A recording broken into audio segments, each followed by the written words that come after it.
akan terlerai, terlepas, terbuka ikatan-ikatan Islam. Ikatan simbol kepada kekuatan.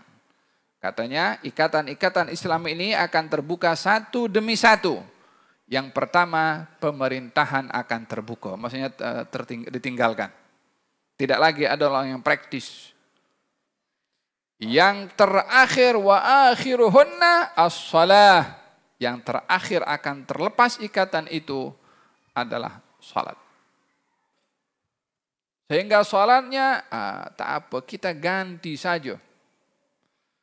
Sehingga salatnya tak apa, kita combine saja. Kita sedang tengok bola ini. Ini nanti kalau kita salat, kita tak tahu gol masuk siapa ini.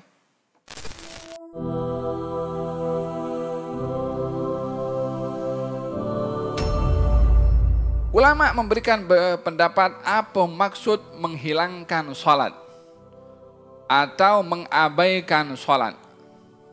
Penafsiran yang pertama mengatakan bahwasanya yang dimaksudkan daripada meninggalkan salat atau mengabaikan salat adalah orang yang meninggalkan salat sama sekali. Dalam hal ini orang meninggalkan salat terbagi kepada dua bahagian. Yang meninggalkan salat dengan sengaja, tapi dia meyakini kewajiban salat, ini golongan orang yang fasik. Menurut pendapat sebagian ulama. Tapi bila meninggalkan salat, berkeyakinan salat itu tidak wajib, maka dia kufur. Lihat dalam hadis Nabi Muhammad SAW, beliau bersabda, perbezaan antara kami dengan orang-orang kafir adalah tarkus salah. Yani selagi dia salat, maka dia mu'min. Tapi kalau dia meninggalkan salat, dia boleh membawa kepada kekufuran. Baginda Rasulullah SAW meletakkan tiang-tiang agama ini umpama ikatan yang saling berkait satu dengan yang lain. Yang satu ikatan sebelumnya menguatkan ikatan setelahnya. Jadi ikatan saling berkait. Kalau satu ikatan lepas, yang lain akan lepas. Macam tasbih itu. Bila yang di atas itu lepas, maka semua dia punya biji tasbih itu akan akan tumpah dan jatuh. Allah Subhanahu wa Ta'ala menjadikan ikatan Islam ini saling terkait satu dengan yang lainnya, dan Nabi memberitahukan keterkaitan Islam pada bunud, pada kontennya yang saling berkait akan terlerai satu demi satu, akan terlepas satu demi satu. Kata baginda Rasulullah SAW, latuntahakanna ural islami urwatan urwatan awwaluhunna al-hukmu wa akhiruhunna as-salah. Akan terlerai, terlepas, terbuka ikatan-ikatan Islam. Ikatan simbol kepada kekuatan. Katanya ikatan-ikatan Islam ini akan terbuka satu demi satu. Yang pertama, pemerintahan akan terbuka. Maksudnya ditinggalkan. Tidak lagi ada orang yang praktis. Yang terakhir, wa akhiruhunna as-salah. Yang terakhir akan terlepas ikatan itu adalah salat.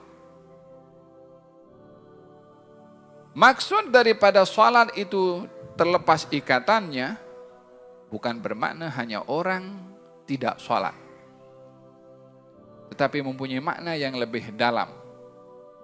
Kadang-kadang orang itu salat tapi dia tidak menjaga salat. Kadang-kadang orang salat tetapi dia mengabaikan haknya salat. Salatnya dilaksanakan, tapi tuntutannya tidak terlaksana. Bukankah dalam hadis Nabi Muhammad SAW, beliau sedang mengagihkan harta rampasan perang. Dibagi kepada golongan-golongan tertentu. Mu'allaf dibagi lebih oleh Nabi SAW. Datang seorang. Mengatakan kepada namanya Dzul Khuwaisirah.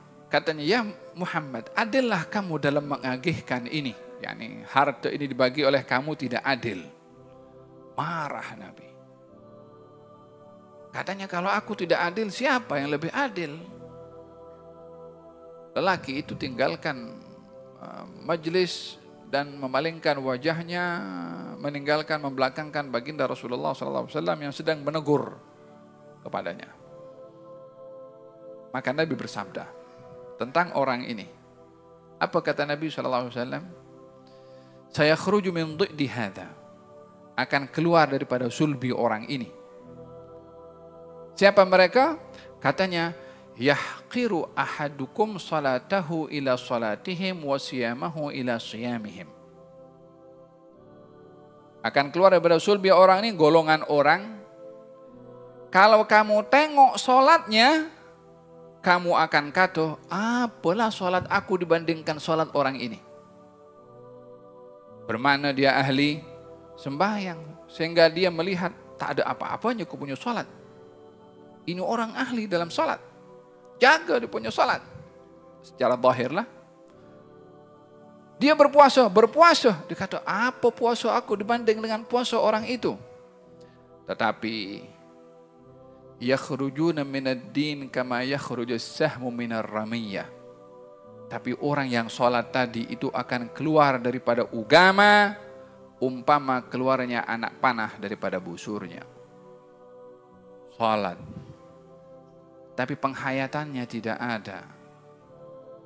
Golongan khawarij yang dimaksudkan pada hadis ini bukan tidak sholat. Ya sholat, tapi haknya sholat tidak dijaga. Ya sholat, tuntutan sholat untuk mencegah diri daripada perbuatan keji dan mungkar tidak terlaksana. Maka dalam hal ini sholatnya tidak ubahnya hanya gambaran sholat tanpa ada hakikat sholat.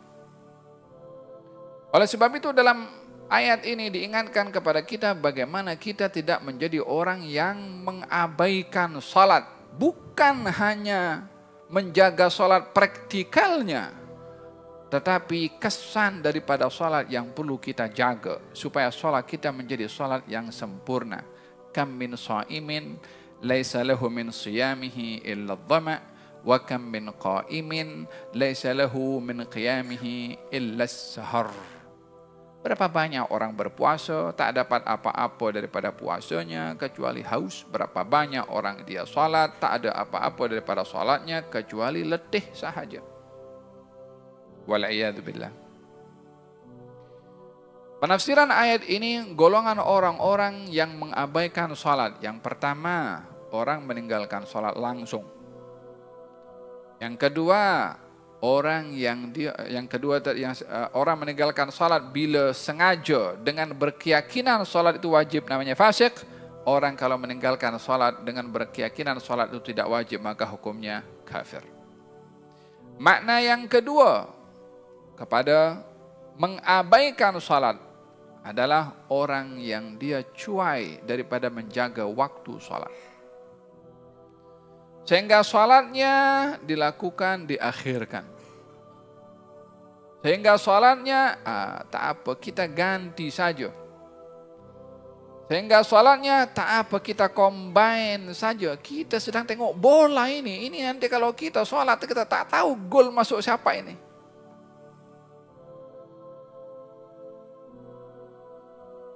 Kita ada kenduri ini kan nanti kalau sholat macam mana kita nak make up lagi nih. Sini tak ada lah kepala mungkin. Faham Tom? Ketika ditanya kepada Rasulullah, ya Rasulullah, salat apa yang paling baik? Salat yang dilakukan pada awal waktunya.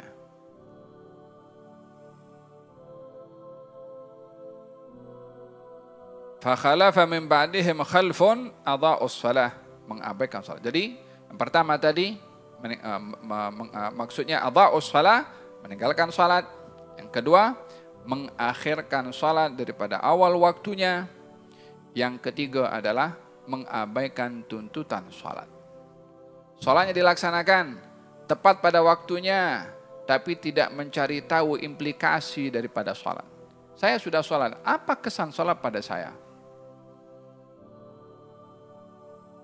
Untuk tidak tergelincir seperti Dzul Khuwaisirah tadi yang disabdakan oleh Nabi Muhammad sallallahu alaihi wa ala alihi wa sahbihi wasallam. Oleh sebab itu dalam Al-Quranul Karim bila disebut tentang salat maka diperintahkan mendirikan dan juga menjaga.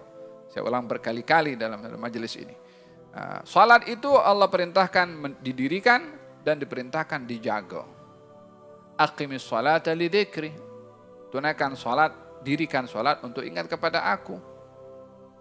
Kemudian hafizu ala sholawati wa sholatil wusta. Jagalah salat dan salat yang tengah, yaitu salat asar. Perintahnya menjaga, yang tadi perintahnya mendirikan.